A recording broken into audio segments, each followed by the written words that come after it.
اور ہمیشہ یاد رکھیں امت کا نبی پاک سے جذباتی رشتہ، جذباتی، یہ جو رسول اللہ کی امت ہے یہ گناہگار ہو سکتی ہے پر اپنے نبی کی غدار نہیں ہوتی. میں آپ کو صحیح کہہ رہا ہوں. میرے کلین شیو نوجوان کے کان میں آپ جا کے کہیں نبی پاک، چاہے اس نے نماز نہ پڑھی ہو، چاہے اس نے داڑھی نہ رکھی ہو، آپ حضور کا نام لیں اس کے رونگٹے کھڑے ہو جاتے ہیں. اس کی طبیعت، اس کا دل دھک دھک کرتا ہے، اس کی ایک ایک روح سے محمد محمد کی آوازیں نکلتی. یہ فیض ہے رسول پاک کا اور یہ کرم ہے اللہ کا اس امت کے ساتھ. امیر ملت پیر جماعت علی شاہ صاحب محدث علی پوری فرماتے ہیں ایک جگہ ہندوؤں کا جلسہ تھا، ہندو پنڈت تقریر کر رہا تھا، اس نے نبی پاک صلی اللہ علیہ وسلم کی شان میں معاذ اللہ کو بے ادبی کر دی. مسلمان تھے ہی نہیں، ایک مسلمان تھا، وہ ملنگ نہیں ہوتے دوری ڈنڈے والے، اس کے پاس رنگین ڈنڈا تھا، وہ کہیں دور بیٹھا تھا. تو اس نے سن لی، اسپیکر چل رہا تھا، تو وہ ڈنڈا لے کے تو سٹیج پہ چڑھ آیا. وہ کہتا ہے میں نے پنڈت کے سر میں مارا ایک ہی ہے پر مارا ذرا صحیح کر کے.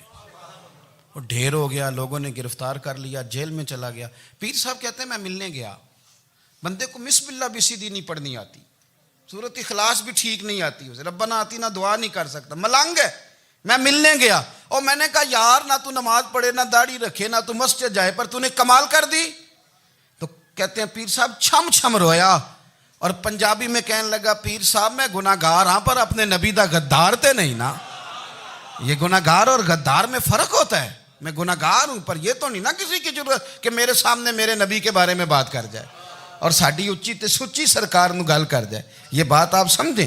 دشمن احمد پہ شدت کیجئے، ملحدوں سے کیا مروت کیجئے، شرک ٹھہرے جس میں تعظیم رسول، اس برے مذہب پہ لعنت کیجئے، اور مثل فارض زلزلے ہوں نجد میں ذکر آیات ولادت کیجئے اور یا رسول اللہ کی کثرت کیجئے. نبی پاک کا پیار امت کے لیے سرمایہ حیات ہے.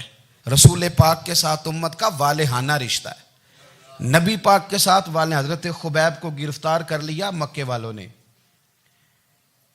اس وقت غربت تھی اسلام پر. مکے میں سارے لوگ اکٹھے ہو گئے اور چوک میں پھانسی دینے لگے حضرت خبیب کو. کہنا آسان ہے، کرنا بڑا مشکل ہے. بندہ جیل میں الجھ جائے تو میں نے بڑے بڑے سیانے لوگ معافیاں مانگتے دیکھے، بڑے بڑے لوگ کہتے دیکھے ہیں کہ یہ کام بڑا. قید تنہائی بذات خود ایک مصیبت ہے. آپ کو اکیلا رہنا پڑ جائے نا، یہ لاک ڈاؤن ہوا ہے تو لوگ نفسیاتی مریض بن گئے. اکیلے رہنا، تنہا رہنا کوئی چھوٹا کام ہے. حضرت خبیب اکیلے اور مکے کا دور اور چاروں جانب کافر، اور چوک میں جب پھانسی پہ لٹکایا جانے لگا تو ابو سفیان بولے اور بول کے کہنے لگے یار بندہ کوئی کام کر کے بڑا پچھتاتا بھی ہے کہ یار نتیجہ کیا نکلا.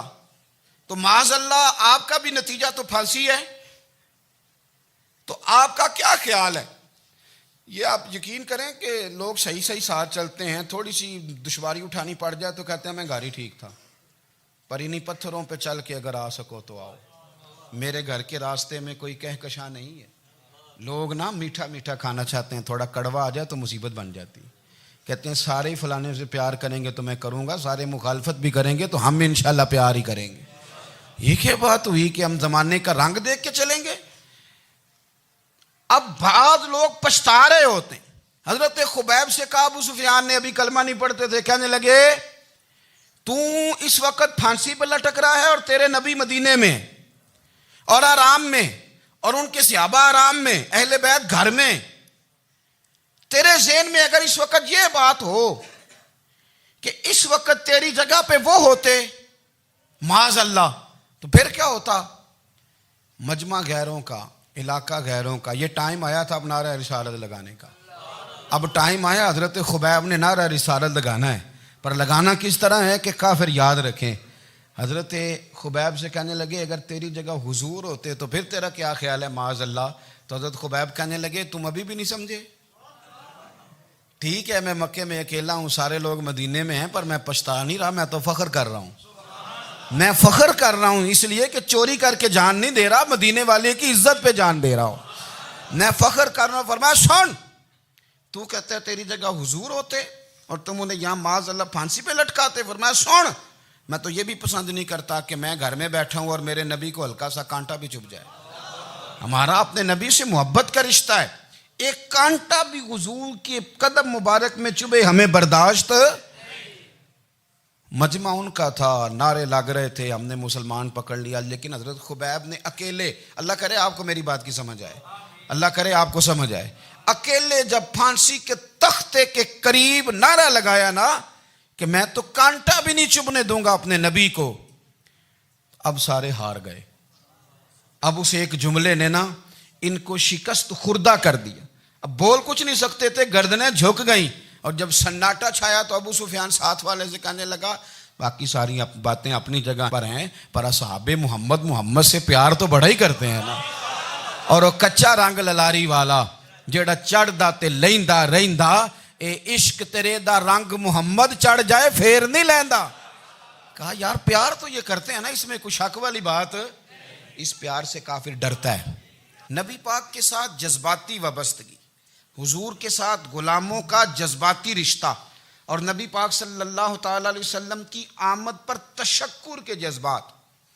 امام رازی نے لکھا ہے کہ حضرت موسیٰ کلیم اللہ علیہ السلام نے تورات کی تختیوں کے اندر ایک امت کا ذکر پڑھا کہ جو امت گناہ کا ارادہ کرے گی تو گناہ لکھا نہیں جائے گا جب تک کر نہ لے, اور نیکی کا ارادہ کرے گی تو رب ان کی نیکی لکھ دے گا, اور جب وہ کر لے گی تو اللہ 10 گنا اجر عطا کرے گا.